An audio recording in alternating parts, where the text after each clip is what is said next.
Why, hello everyone! I'm your lovely host Innocent, and welcome back to Innocent's Voice Acting Advice, or as we like to call it, Eva.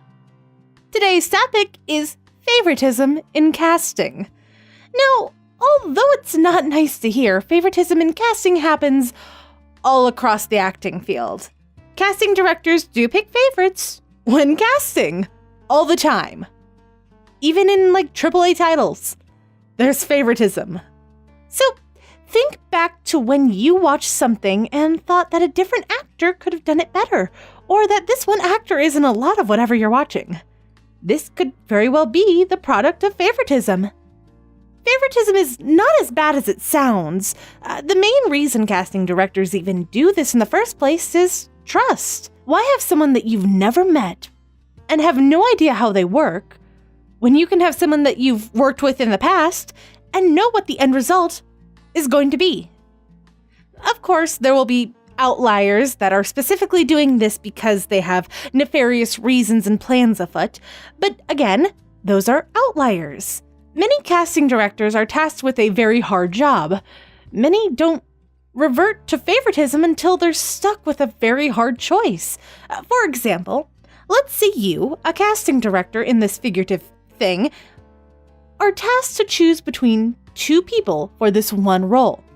They both have the look and voice that you want for this character, and they are pretty much equal in their acting ability.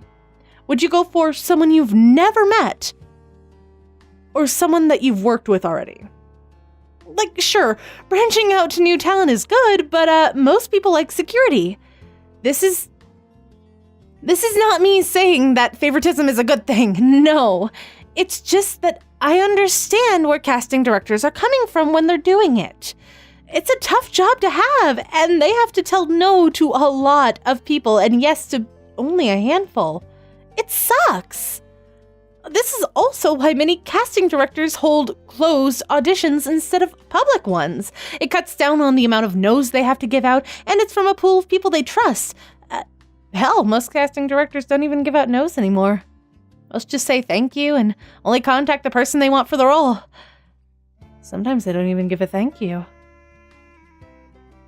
Well, I think this is all I have to say on this topic. Thank you for watching. Have any suggestions or requests for other Eva topics? Leave them in the comments below, or at me on Twitter, Creating Love. I am more than happy to help to the best of my ability. This has been episode number 26 of Eva. Break a leg and go out there and voice act to your heart's content.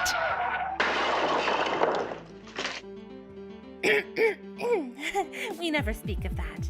Anyway, if you liked what you just watched, feel free to click or tap here and it will take you to the latest video on my channel.